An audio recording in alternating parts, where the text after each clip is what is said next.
Assalamualaikum warahmatullahi wabarakatuh. Perkenalkan saya Exedinia Serli dengan NPM 22411203 dari kelas manajemen 22C. Di sini saya akan mempresentasikan tentang pemusatan data kelompok. Yang pertama, apa itu ukuran pemusatan data kelompok? Ukuran pemusatan data kelompok adalah ukuran yang digunakan untuk mendapatkan gambaran yang lebih jelas tentang sekumpulan data yang disajikan dalam bentuk kelompok. Ukuran ini menunjukkan pusat segugus data yang telah diurutkan dari yang terkecil sampai yang terbesar atau sebaliknya, dari yang terbesar sampai yang terkecil. Yang selanjutnya, fungsi ukuran pemusatan data kelompok dalam statistika. Yang pertama, menggambarkan nilai pusat data. Ukuran pemusatan data kelompok seperti mean, median, dan modus digunakan untuk menggambarkan nilai pusat dari suatu kelompok data. Dengan mengetahui nilai pusat ini, kita dapat memperoleh gambaran yang lebih jelas tentang karakteristik data tersebut. Yang kedua, membandingkan dua populasi atau contoh.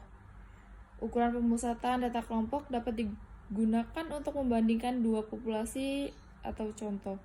Dalam hal ini, kita dapat membandingkan nilai rata-rata median atau modus dari kedua populasi atau contoh untuk mengetahui perbedaan atau kesamaan antara keduanya. Selanjutnya, fungsi ukuran pemusatan data kelompok dalam statistika yang ketiga, yaitu membantu dalam pengambilan keputusan.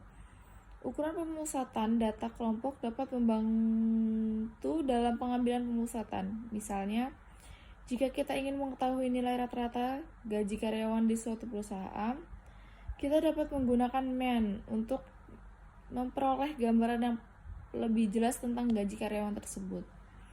Yang keempat, membantu dalam mengembangkan model statistik. Ukuran pemusatan data kelompok juga dapat membantu dalam pembangunan model statistik. Misalnya, kita dapat menggunakan mean, median, atau modus sebagai variabel kedependen dalam model regresi untuk memprediksi nilai variabel independen.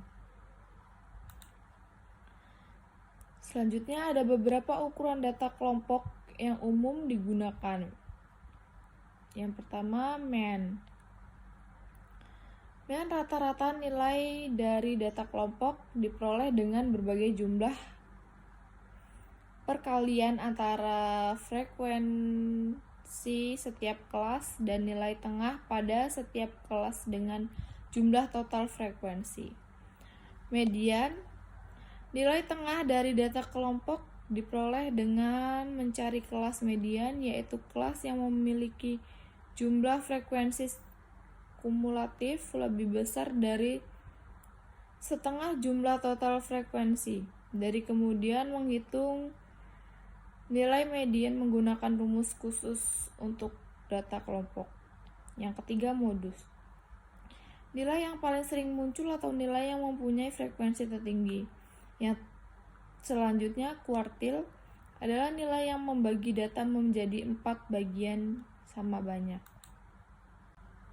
Yang kelima, persentil. Nilai yang membagi data menjadi 100 bagian sama banyak. Persentil dari data kelompok diperoleh dengan mencari kelas persentil, yaitu kelas yang memiliki jumlah frekuensi kumulatif lebih besar dari setiap persen jumlah total frekuensi. Yang terakhir, desil. Nilai yang membagi data menjadi 10 bagian sama banyak. Desil dari data kelompok diperoleh dengan mencari kelas desil, yaitu kelas yang memiliki jumlah frekuensi kumulatif lebih besar dari 10, 1/5, dan sebagainya jumlah total frekuensi. Baik, itu saja yang bisa saya sampaikan. Saya akhiri. Wassalamualaikum warahmatullahi wabarakatuh.